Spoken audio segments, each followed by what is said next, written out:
Hello students, welcome back to my channel with another video of conceptual learning. और आज हम पढ़ने जा रहे हैं आपके एनसीईआरटी के क्लास 9 हिस्ट्री बुक के first chapter the French revolution के बारे में। तो अभी तक क्लास 8 में आपने सिर्फ इंडिया की हिस्ट्री के बारे में पढ़ा है, लेकिन ये साल आपका पूरा वर्ल्ड हिस्ट्री को पढ़ने में ही गुजर जाएगा। तो ये वर्ल्ड हिस्ट्री का ये पार्ट ये सिर्फ आपके क्लास 9th और 10th के लिए नहीं, बल्कि आपके +2 यानी 11th and 12th if you are going to take humanities section, then also this is very much helpful, and even in college also. So please don't skip the video and try to watch it. Okay, so let's start the video.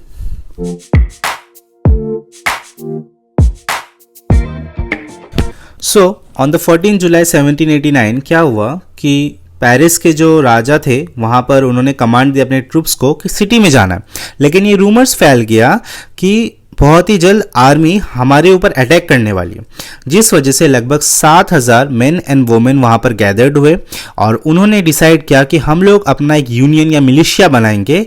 और उसके बाद उन्होंने बहुत सारे government building को तोड़ दिया सिर्फ आर्म्स के लिए, कि कहीं से भी उनको हथियार मिल जाए जिससे कि वो उनका फाइट कर सके, क्योंकि अपनी जान बचाना उनके लिए सबसे ज़्यादा इंपॉर्टेंट या एसेंशियल था उस समय। सो फाइनली क्या हुआ, ग्रुप ऑफ सेवरल 100 पीपल वो वहाँ पर आए eastern part of the city में, और उन्होंने एक फोर्ट्रेस यानी प्रिजन जो था जिसका नाम था बैस्टाइल, उसमें उन्होंने अटैक कर लिया। तो उसमें अटैक करने का कारण उनका गुस्सा नहीं था, बल्कि वो वहाँ अटैक करना चाहते थे ताकि उनको वहाँ पर एम्यूनेशन मिल जाए। ठीक है, एम्यूनेशन का मतलब होता है जो भी गोला बारूद है वो नहीं मिल जाए, जिसके कारण वो लोग फाइट को आगे बढ़ा सके। तो बेस्टाइल में जितने भी कमांडर्स थे सबको मार दिया गया और जितने भी कैदी थे उनको निकाल लिया गया। ये अलग बात थी कि बेस्टाइल के अंदर सिर्फ 7 कैदी थे, ओनली 7, फिर भी उन्होंने उसको तोड़ दिया। क्यों? क्योंकि वो जो बेस्टाइल का जेल था वो एक प्रतीक था राजा के पावर का, इसे लोग उसको तोड़ना या दबाना चाहते थे। उसके बाद में उससे जो भी ईंट निकली लोग उसको या तो बेच दिए या वो लोग अपने घर ले गए, ये दिखाने के लिए कि हमने अपना विद्रोह कैसे दिखाया, अपना दमखम कैसे दिखाया, इस चीज़ को दर्शाते हुए वो उन्हें अपने घर ले गए। So the days that followed saw more rioting both in Paris and the countryside. तो आगे के दिन में क्या हुआ, हर जगह पे ये रायत यानी विद्रोह बढ़ता गया पेरिस में और भी देश के अलग अलग बाहरी इलाकों में देखा गया। क्यों? क्योंकि अब ब्रेड का डिमांड या ब्रेड का बोल सकते हैं आप प्राइस बढ़ चुका था। अभी हम जैसे यहाँ पर क्या खाते हैं, अभी हमारा जो स्टेपल डाइट है वो हो गया, राइस हो गया, ठीक है, या फिर व्हीट खा लेते हैं हम लोग, लेकिन वहाँ का स्टेपल डाइट है जो कि है ब्रेड। ठीक है, तो अभी ब्रेड का प्राइस जो है बहुत ज़्यादा बढ़ा दिया गया। तो जब हिस्टोरियन ने इस चीज़ों के बारे में देखा तो उन्होंने देखा कि ये सिर्फ जो फ्रेंच रिवॉल्यूशन है ये एक विद्रोह नहीं था कि राजा के खिलाफ, कि राजा अपनी प्रजा के ऊपर हमला करने वाला था या जो भी रूमर्स फैला, बल्कि ये लोगों का एक तरीका था विद्रोह करने का ताकि एक सिस्टम को बदला जा सके। अब वो नहीं चाहते थे। देखिए यहाँ पर ये फोटो में देख सकते हैं कि किस तरह लोगों ने इसका विरोध किया है। ठीक है, और यहाँ पर पूरे बेस्टाइल के किले में हर जगह धुआं ही धुआं दिख रहा होगा, सब लोगों के हाथ में मशाले हैं, बंदूक तोपे हैं, सब लोगों ने इसका ये किया। ठीक है, सो अभी क्या हुआ, देखिए जो फर्स्ट पार्ट है इस चैप्टर का उसमें ये बताया जा रहा है। ठीक है, देखिए मैं यहाँ पर दिखा रहा हूँ, फर्स्ट पार्ट है चैप्टर का, क्या बोल रहा है, French society during the late 18th century. ठीक है, अभी 18th सेंचुरी मतलब कितना होता है, 1701 टू 1800, इसको हम लोग बोलेंगे 17th सेंचुरी। ठीक है, तो अभी हमारा जो मेन कंसर्न है कि फ्रेंच रिवॉल्यूशन आया या हुआ क्यों। ठीक है, तो यहाँ पर जो बेस्टाइल वाला जो अटैक हुआ ये इसका मेन कारण नहीं था। ठीक है, इसका मेन कारण था वहाँ की सोसाइटी। ठीक है, तो यूरोपियन सोसाइटी 3 पार्ट में डिवाइडेड है। देखें यहाँ पर एक ग्राफ दिया हुआ है, इस ग्राफ की मदद से मैं आपको समझाता हूँ बहुत ही क्लियर वे पे। फ्रेंच सोसाइटी में सबसे ऊपर पोजीशन में बैठते हैं फर्स्ट स्टेट के लोग जिसे कहते हैं क्लर्जी, सेकेंड स्टेट में आते हैं नोबिलिटी, और थर्ड स्टेट में आते हैं इतने सारे वेरियस ग्रुप ऑफ पीपल्स जिनमें big businessman, merchant, court officials, lawyer, मतलब बड़े से बड़े लोग भी थर्ड स्टेट में ही हैं। पीजेंट्स एंड आर्टिजन्स वो भी थर्ड स्टेट में है, and small peasants, landless labour and servants ये भी थर्ड स्टेट में ही आते हैं। तो एक बात आप देखिए, जब आपने इंडियन सिस्टम को पढ़ा था जिसमें ब्राह्मण, क्षत्रिय, वैश्य, शूद्र ये लोग थे, तो उनमें ब्राह्मण, क्षत्रिय और जो वैश्य या शूद्रज में सबसे लोअर क्लास में एक ही सेक्शन को रखा गया, ठीक है, कि वो लोग अनटचेबल से अछूत है। लेकिन यहाँ पर सिर्फ first state and second state को ज़्यादा इंपॉर्टेंस दिया गया और बाकी इतने सारे लोगों को नीचे डाल दिया गया। अब मैंने आपको इस पार्ट को पहले नहीं पढ़ाया, पहले मैंने इस ग्राफ को समझाया ताकि आप इस पैरा को अच्छे से समझ सकें। तो देखिए क्या बोल रहा है, 1774 में लुइस 16, ठीक है, जो फ्रांस के आखिरी राजा थे, Louis 16 of Bourbon family of kings ascended the throne in France. इन्होंने राजगद्दी को संभाला 1774 में। और फ्रेंच रिवॉल्यूशन कब हुआ? 1789 में हुआ हमारा फ्रेंच रिवॉल्यूशन, ठीक है। तो 1774 में लुइस 16 जब राजा बने तो वो सिर्फ 20 साल के थे और उन्होंने एक ऑस्ट्रियन प्रिंसेस से शादी की जिनका नाम था मैरी एंटोनी, ठीक है, जिसका फोटो आप यहाँ पर स्क्रीन में देख सकते हैं। तो जब वो राजगद्दी पे बैठे तब उन्होंने पाया कि वहाँ का खजाना तो खाली है भैया। अब खजाना खाली है तो मैं राज्य कैसे चलाऊंगा? तो ये खजाना खाली हुआ कैसे? यानी लुइस 15 तक आप ये कह सकते हैं कि बहुत सालों तक जो लड़ाई चलती रही, जिस वजह से बहुत ज़्यादा फ्रांस का फाइनेंशियल रिसोर्सेज ड्रेन होता रहा और जो पैसे उनके पास थे उस पैसे से वो मतलब आर्मी मेंटेन कर रहे थे, कोर्ट के लोगों को पैसा दे रहे थे, जिस वजह से बहुत ज़्यादा उनका धन नष्ट हो चुका था। सो लुइस 16 के समय में फ्रांस ने क्या किया, 13 अमेरिकन कॉलोनीज को मदद किया अपना इंडिपेंडेंस गेन करने में। और उनका एक ही राइवलरी या कॉमन एनिमी था, वो था ग्रेट ब्रिटेन, ठीक है। तो बोल रहा है the war added more than a billion livres, ठीक है। यहाँ पर लाइवर्स जो ये लीवर्स जो लिखा है ना, इसका मतलब एक काइंड ऑफ करेंसी होता है, ठीक है। तो क्या हो रहा है, अभी जब अमेरिकन कॉलोनीज की मदद की लुइस 16 ने, तो वो और भी ज्यादा डेप्थ में आ गए, यानी 2 गुना ज्यादा। मतलब अगर मान लीजिए कि 1 बिलियन लीवर्स उनका ये था, डेप्थ था, कर्ज था, तो वो 2 गुना बढ़ गया था। दैट मीन वो 3 बिलियन हो चुका था। तो अभी lenders who gave them the state credit now began to charge 10% loans, interest loan, ठीक है। तो अब जिन्होंने उन्हें कर्ज दिया था कि चलो मैं आपको पैसे दे रहा हूं आप अपना राज्य चलाने के लिए, जैसे अभी भी हम लोग करते हैं ना, किसी भी देश में अगर कोई भी आर्थिक संकट आता है तो हम क्या करते हैं, दूसरे देशों से पैसा ले लेते हैं कि चलो हम आपको पे कर देंगे बाद में। तो उस समय क्या हुआ, जिन्होंने पैसे दिए थे फ्रांस को, उन्होंने उनसे 10% इंटरेस्ट रेट में लोन को अदा करवाया। तो इस वजह से फ्रेंच की जो गवर्नमेंट थी वो क्या कर रही थी, अभी अपना बजट ठीक से नहीं चला पा रही थी कि अरे हम करें क्या, या हम उनको लोन रीपे करें या अपने राज्य को चला लें। तो उनके लिए रेगुलर एक्सपेंसेस को चलाना भी अब बहुत ही ज़्यादा मुश्किल हो गया था। रेगुलर एक्सपेंसेस जैसे cost of maintaining the army, the court, running government offices, universities and state was forced to increase taxes. इसी वजह से उनको राज्य में फिर से टैक्स बढ़ाने की जरूरत पड़ गई। अब देखिए, पहले से खजाना खाली, आप पहले से इतने कर्ज में हैं, उसके बाद आपने और भी ज़्यादा टैक्स बढ़ा दिया। तो अब टैक्स देने वाले कौन? Only the third state give the taxes. देखिए जो मैं मार्क कर रहा हूं ना, कि थर्ड स्टेट, ठीक है, ये सिर्फ थर्ड स्टेट को ही टैक्स पे करना पड़ता था और बाकी की ये जो 3 सेक्शन दिख रहे हैं, ये सॉरी फर्स्ट के जो 2 सेक्शन दिख रहे हैं, first state and second state, ये दोनों भैया एकदम मजे में रहते थे, इनको किसी बात की कोई प्रॉब्लम नहीं थी। लेकिन मुश्किल में थे ये थर्ड स्टेट। अब देखिए, big businessman, merchant, court official, lawyer, इनके लिए पैसे देने में कोई प्रॉब्लम नहीं थी। पीजेंट्स एंड आर्टिशंस का काम चल जाता था लगभग से, लेकिन small peasants and landless labour के ऊपर जो ज्यादती हो रही थी, इस चीज के वजह से लोगों के मन में आया कि नहीं, अब हमें और ऐसा सोसाइटी नहीं चाहिए जो सिर्फ क्या करता है, आराम से बैठ के खाता है और सारा कर्ज हमारे ऊपर मर देता है। क्योंकि जो फर्स्ट स्टेट जो है ना, क्लर्जी, दैट मीन जो प्रिस्ट होते थे वो क्लर्जी कहलाते थे।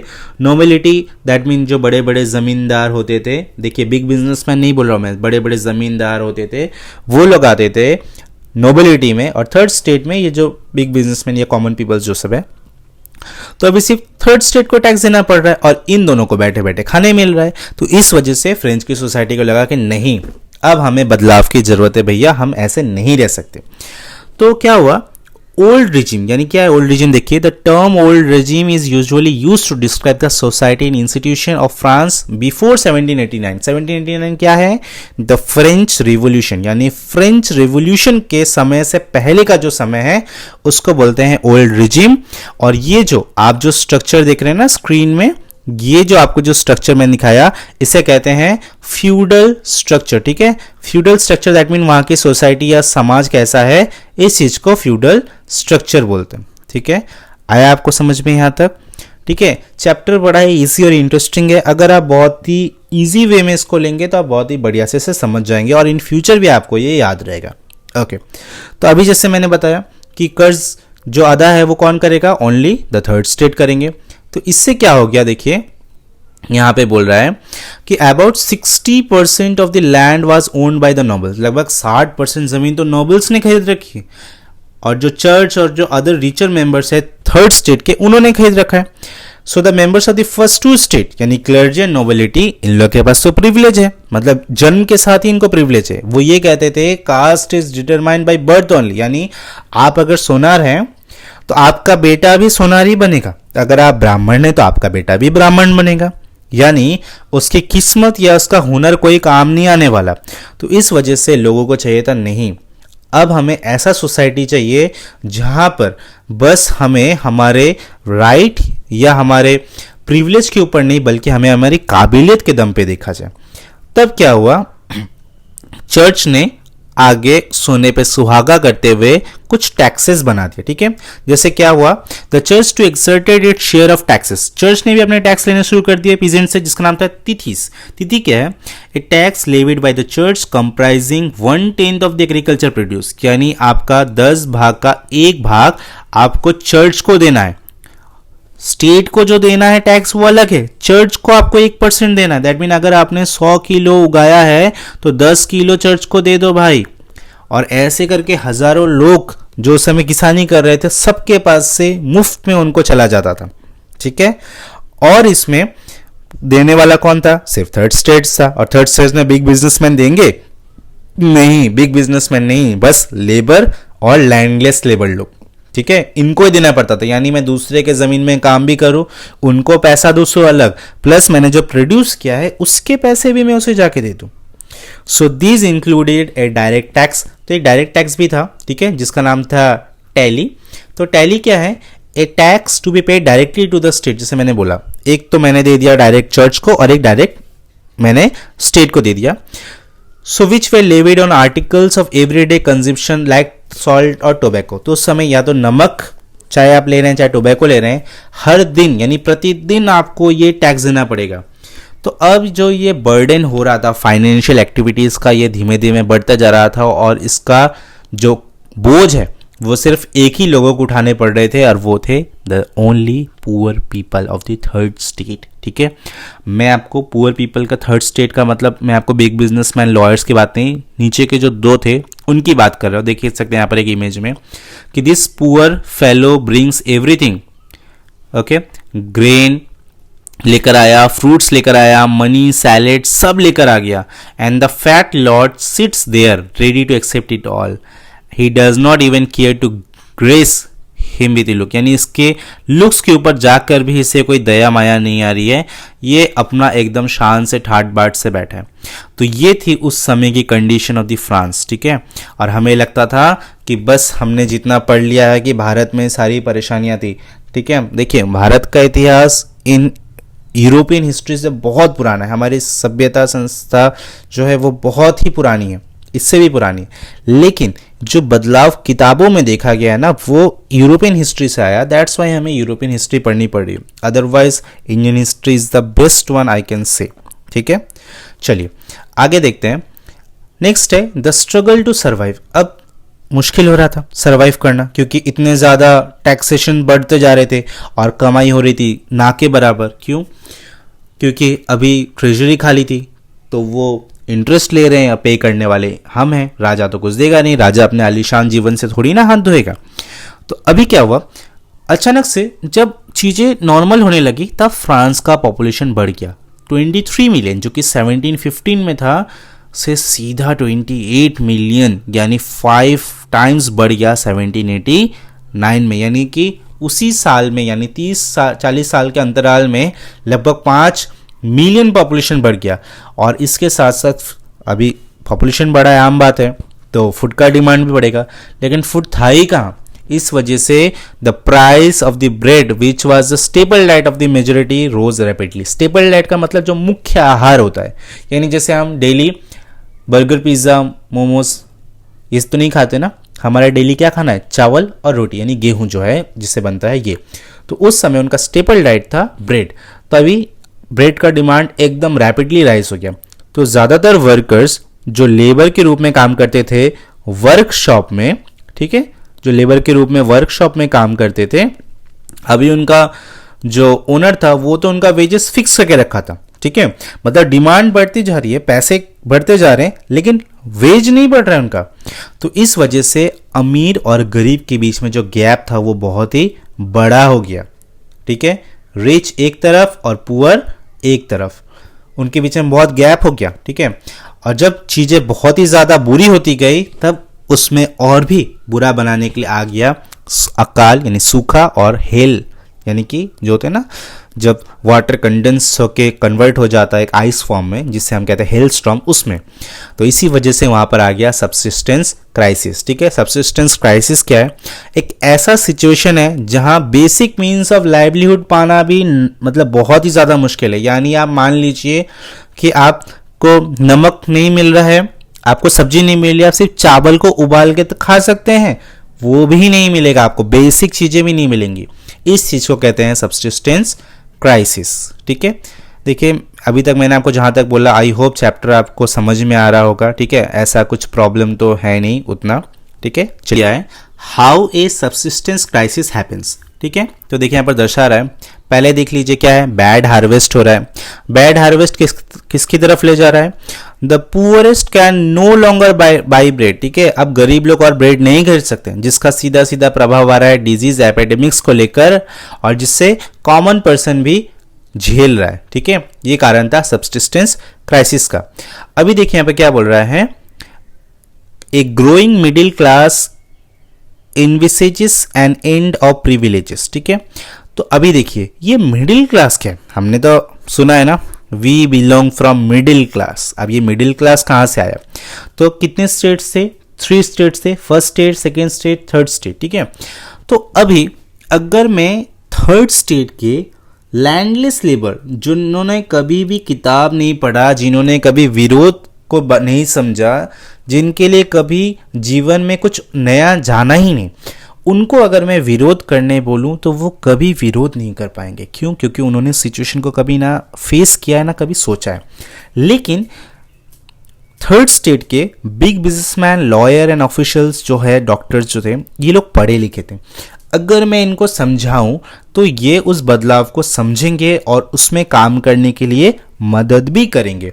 तो थर्ड स्टेट के इन्हीं पीपल के लिए एक नया जाति या एक नया ग्रुप बनाया गया, जिसका नाम रखा गया middle class. Okay, so in the past peasants and workers had participated in revolts against increasing tax and food scarcity। तो बीते गए समय में लोगों ने बढ़ते हुए टैक्स और फूड स्कार्सिटी की तरफ में ध्यान रखते हुए इसका विरोध किया, लेकिन बहुत सारे प्रोग्राम उनसे छूट गए। जैसे गांधी जी ने क्या किया था, बहुत सारे आंदोलन कराए थे ना, किसको लेकर, किसान और लेबर को लेकर, ठीक है। तो उन्होंने आंदोलन के लिए उनको चुना तो था, लेकिन बड़े बड़े जो नेता थे जो कांग्रेस के, वो हमेशा उसका लीडरशिप करते थे। उन्होंने डायरेक्ट पीजेंट्स या डायरेक्ट फार्मर्स लेबर्स को नहीं दे दिया था, उन्होंने अपने लीडरशिप के अंडर में उन लोगों को लेकर गया, चार्ज कराया, ठीक है। तो उसी तरह यहां पर भी लोगों को विरोध करना था, लेकिन किससे कराया जाएगा, तो इसी वजह से थर्ड स्टेट हमेशा पिसता गया था, ठीक है। तो अभी क्या हो रहा था, क्योंकि उनके पास एडुकेशन आ गया था, तो अब वो नए नए आइडियोलॉजी, नए नए आइडियाज ला सकते थे। तो 18वीं सेंचुरी में क्या हुआ, उन्होंने देखा कि एक नया सोशल ग्रुप रेस करके आया है, जिसका नाम रखा गया मिडिल क्लास।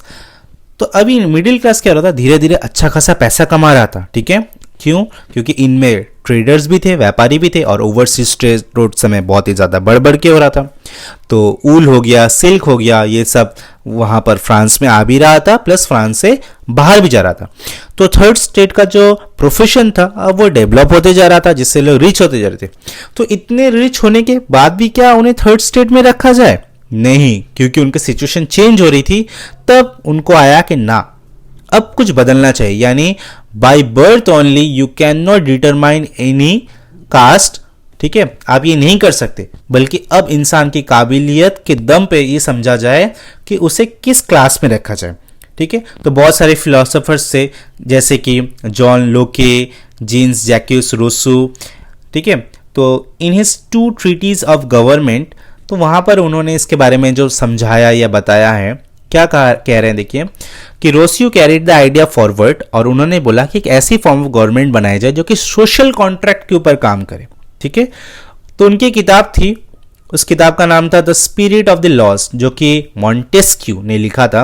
उन्होंने इसमें कहा था कि गवर्नमेंट को 3 पार्ट में डिवाइड कर दिया जाए, जिसे आपने आज भी पॉलिटिकल साइंस की किताब में पढ़ा था, जिसे हम लोग कहते हैं लेजिस्लेटिव, एग्जीक्यूटिव, जुडिशियरी, यानी 3 ऑर्गन्स ऑफ द गवर्नमेंट। इसके आधार पर अगर सरकार चलाई जाएगा, तब हर एक सेक्शन के लोगों को मौका मिलेगा कि वो आगे बढ़कर आए। And the ideas of these philosophers were discussed intensively in salons and coffee houses. तो जहाँ पर लोगों की गैदरिंग होती थी, उन जगहों में इन बातों को उन्होंने डिस्कस किया और लोगों के बीच में धीमे धीमे फैलता गया।